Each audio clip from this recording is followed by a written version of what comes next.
she stops at the car, and then still standing full up where you can't see her fucking hand.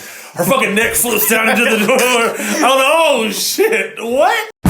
Running from a ghost, running from a ghost. Yeah, he's closing in. I'm running from a ghost, running from a ghost. Gotta deal with the shit again. Running from a ghost, running from a ghost. And nobody can see I'm running from a ghost, running from a ghost. that he's haunting me. Hey guys, welcome back to the channel, Lost Sergeant TV. We are Rated MC. And I'm Ray. And I'm James. This is our first movie review of 2023. What we got, James? We got Smile. Smile.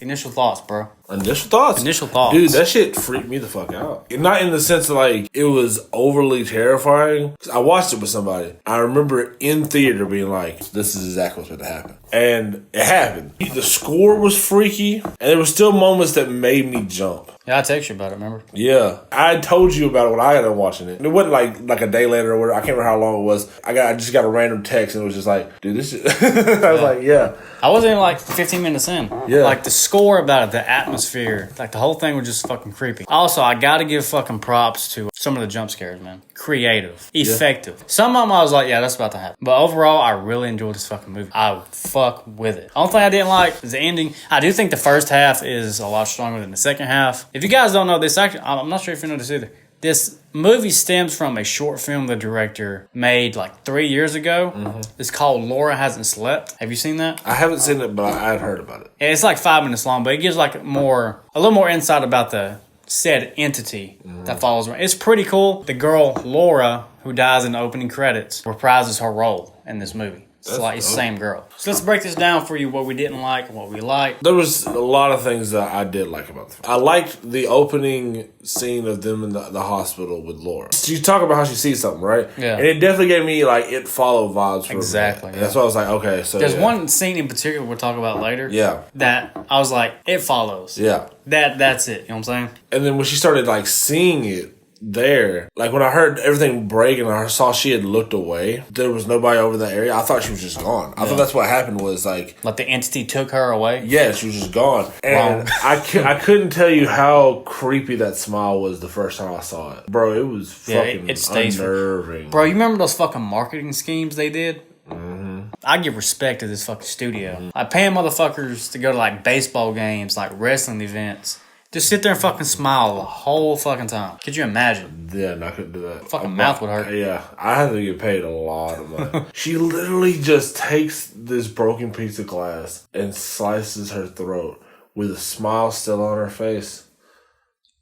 Yeah, and the psychologist's name is Rose. And she witnesses Laura coming in there. Like, I felt bad for the girl. Like, girl who plays Laura did a very good job of breaking down. Yeah. Like, I know this is gonna sound crazy, but I got to take this chance anyway. Like, somebody has to believe me, I'm gonna die. You have to. Like, she broke down like tears and all. I was like, bravo. Yeah. Then Rose was like, yeah, you crazy. Well, it's because she literally is a doctor, and Yeah. in that situation, she's seen shit like that. So it's kind of the worst person to go to, but I get her going. Well, but like, they kind of took her there anyway. If I'm going to a fucking hospital saying that, they're gonna put me in a goddamn straitjacket. Yeah. Immediately. 100%. Because she's seen this. Now this thing is following Rose. In the form of Laura. Yeah. It does change. It changes a lot. She goes home to her fiance, Trevor. Like they had there was a little moment like when she was by herself at the house. She goes home. It's nighttime, right? I saw a ring on her finger, but I immediately thought, or what if it was like, because I didn't know that there was a boyfriend at the time, or a fiance. I thought, what if it's like she had a husband who died or whatever, and she just won't let go of the ring because it looks like she's at home, and she sees some shit. I don't know what the fuck I would do. And she just dropped that glass of water. As soon as she dropped it, that's when old buddy showed up. Yeah, because she saw Laura in the shadows, and that scene like really reminded me of how Hereditary did their substance. The quietness shit, yeah, bro. Like not in the sense of like a jump scare, but just the fucking eeriness of you seeing them like barely in the shadow right there. Yeah. You can make it out. That's just creepy. Yeah. I fucking could not stand that boyfriend or the fiance.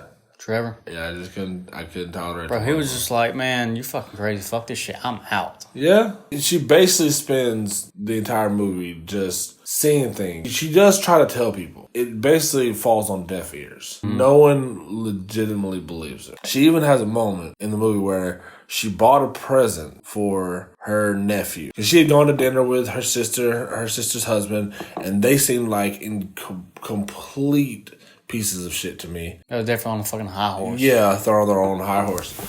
And, you know, like, and she had a cat. Her cat goes missing and shit. And, like, she's asking, like, Trevor, hey, you seen it? Like, no, I haven't seen it.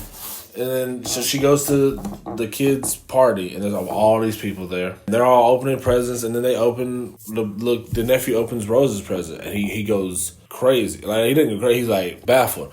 I'm trying to remember what I thought was in the box before I saw what was in the box. For whatever, I figured it was the cat. See, I didn't go that way. I can't remember what I thought it was. I think there was something else that she had bought or whatever in the time. So I thought he was just like, I thought maybe it was like a knife or something. I can't remember what it was. Oh, so she didn't actually go into there and get that present. Maybe the box was empty or something. And then like when I saw his face, like, oh shit. And then it hit me like, oh, the cat's in the box. And I saw the cat and I was like. The thing about that scene that got me wasn't the cat. Like, I called it the cat thing. What I didn't call was... The woman in the room? I knew the entity would show up. Yeah. But the thing is, they do this throughout the movie in such a way that's very creative. Let's say in a normal horror movie, it would jump cut and have like this big musical scare of like, oh, the entity's there. Yeah. No, at first, you see the bitch in the background watching it happen. Yeah. With a big fucking smile. And this entity is like just this woman who was there. Like That she had talked to. Yeah. Rose had literally talked to the woman. Like, you see her in the background smiling like, oh shit. Surprise, You know what I'm saying? motherfucker. And like Rose is trying to call it out, and you know she fucking like the thing starts walking towards her. She falls back into the fucking glass. Because that's the thing, you don't know what's real. Yeah. And the aspect is the entity, like, right there. Was that woman never there? Is she there now? Like, what the fuck's going on? Also, we gotta talk about Kal Penn from Harold and Kumar. Yes, the doctor, the boss. Yeah, I thought he played his role really well. Because I had one that made me go, oh shit, and it made me laugh my ass off. Not because it was funny, because I was like, why did you do that? Not in a bad sense. Before we get there, each day shit gets worse, right? Yeah. She goes back to her old psychologist, starts talking to her. She actually asked for like medication. Yeah. For, I can't remember what. Was it sleeping pills or something? Yeah, I think so. Or like maybe something to like suppress dreams or something like that. I think so. Something along those lines. It's been like a month since I watched it. Doctor, like, let's do some therapy sessions beforehand before we start jumping to pills. And like, because she had fell into that glass, her boss had basically like take some time off, Yeah. paid time off, all this. After the cat thing, the sister is done with Rose, 100%. Trevor's starting to go. Like, so it gets to the point where she's like, I gotta do research on this shit. She even goes and talks to her ex because he was the one who was like on the case for Laura. Talking about the detective? Yeah, the detective Joel. And like he was at the hospital. He had talked to her before everything got crazy. And then she went and talked to him and tried to figure out stuff like what happened with this girl. How does this connect to this? Like, she was connecting dots because what happened to Laura had happened to her professor. What had happened to her professor had happened to someone. And like, she was connecting dots. And there was all the pattern, yeah. And there was all a theme of like somebody dying. Laura's professor had killed himself with a fucking hammer in front of Laura, which is insane. Think about hitting yourself with a fucking hammer. Numerous times. Now think about murdering your own self with a hammer, like bashing it, like God. Yeah, there was also somebody at the gas station. Remember like the security footage?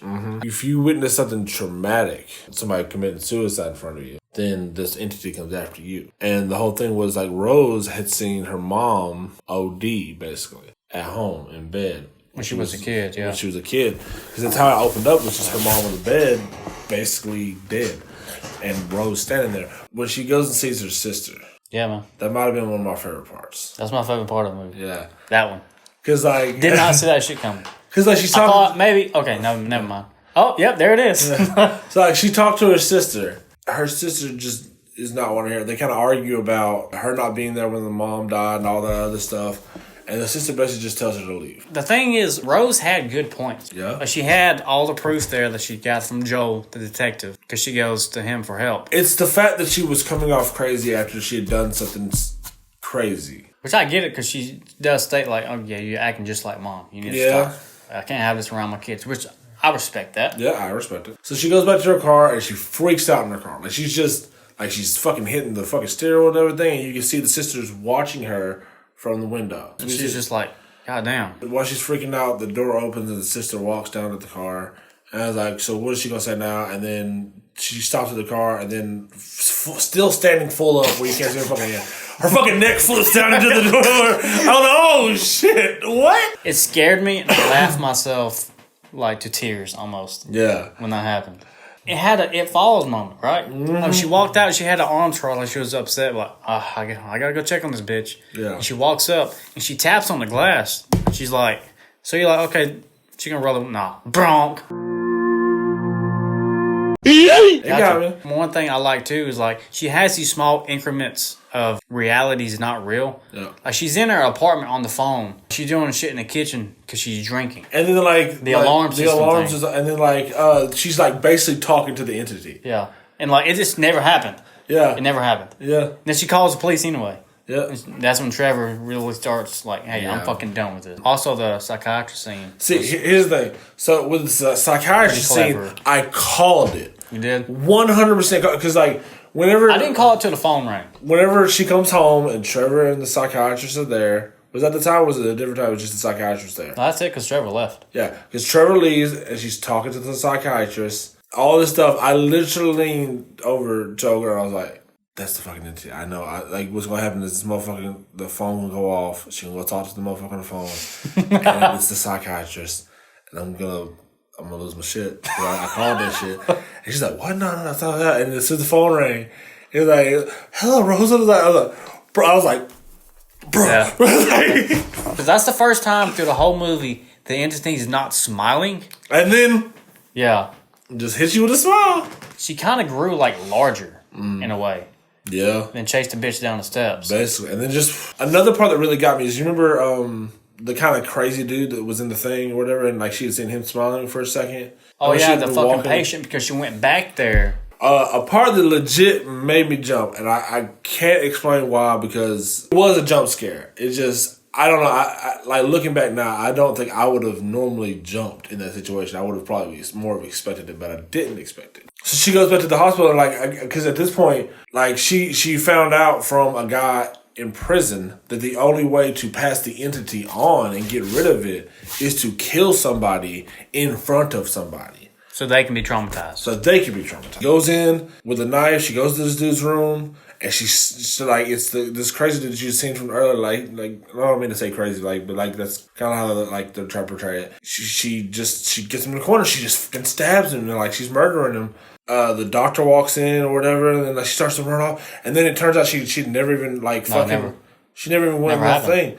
And then the doctor does walk her to the door, and I thought, okay, so he's gonna talk to her, and then she sees the fucking dude's face, like the fucking patient's face, like blood coming, and I jumped. I legit jumped because it was the same situation with like with the fucking sister. Same thing. I saw the doctor walk up. I thought it was the fucking doctor, and there was this fucking and it got me. Oh yeah, the same thing because right after that, remember the doctor comes out and she's trying to leave and he sees the knife. Yep. She's like, oh shit! So she skirts off and the doctor's like running, trying to help her or talk to her. Then it happens again. He turns into an entity. The part. I completely forgot about this. The part that made me fucking jump, like, oh fuck, I had to pause the movie. Mm-hmm. This is like early in the film. She's listening to the tape recordings of yes. Bro, it made me fucking jump. The girl that was in did jump. Like I knew, I didn't expect that. Yeah. What threw me off was because she's listening to the audio, so she hears like Rose. It's like, what the fuck is that? So she enhances it, and then it's not there. She's like, what happened? And then Laura just right beside her, like. Screamed. Yeah. I was like, fuck. I love that shit. That was a good scene. Some of the jump scares are like, oh, that's okay. There's so much about this movie, man. They're effective. Also about that gentleman who was crazy that she didn't really stab. If you remember, like, her first day back at work, she walks by. Yeah, that's what I'm saying. Like, and he was just smiling in the background. Yeah. And then she basically like... creepy shit. Yeah, and then she basically like called like a whatever on him and he just like started like... But basically at this point, she's working with Joel, trying to figure stuff out.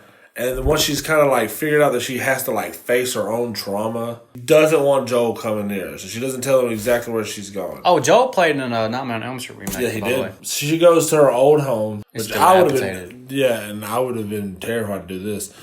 She walks into the home. It's completely dark, and then you hear like sounds coming from the back bedroom. And she's walking through this completely dark and desolate fucking house. When she walks in there, she sees like her mom, and she basically has a conversation with her mom about what had happened. And you notice the entity, Yeah, but she's just fucking with her. Yeah. Fucking with her emotions. like she confronts it. You know what I mean? So like, okay, so she's doing what she needs to do. See, in this point, I was thinking, okay, so this is what's happening. She's gonna confront it, and then like maybe we'll set up like a sequel after this, and that's gonna be the end of it. You know what I mean? 'Cause I watched it in theaters. I didn't know how much time was left in the movie at all. That happens, but then the entity comes after her. Like it gets taller and all this other shit. I will say, I did not like how the entity looked. Once you went back to the house, for me, this is where the story in the film kind of fell apart. I wouldn't say like it went off the fucking rails and I didn't like it no more. All the creative things they have done up to this point kind of went pew. I called the ending. We'll talk about that. I wish they would have structured something different in the ending. Like I called everything that was going to happen. I was like, damn, like you had me this far. You know what I'm saying? You had me this far. Give me that extra 15 minutes. We're here, you know? Was that in a way I kind of called the ending, but also because we kind of talked about it. Like I thought something slightly different was going to happen. Not the outfit that it was wearing, because it was basically just wearing like what the mom was wearing, which was like a tank top. It's like really weird CGI. I Yeah. wouldn't say like even bad CGI. It's just weird. It wasn't even that. It was like the teeth for me. I was like, for whatever reason, I just didn't like the way the teeth looked when it smiled, because like it didn't come off as creepy to me. She basically fights it off. She burns it and she gets out the house. And again, this is supposed to be like a false ending, because not only did we have the thing where like, oh, she stood up to she stood up to her mom, and then there's like, so like in this situation, you're supposed to be thinking, oh, so this is the end. This is it. No. What happens is Joel pulls up. She turns back and looks at the house. It's no longer on fucking fire. And then what she should have done was just run away from Joel, run away from the fucking house.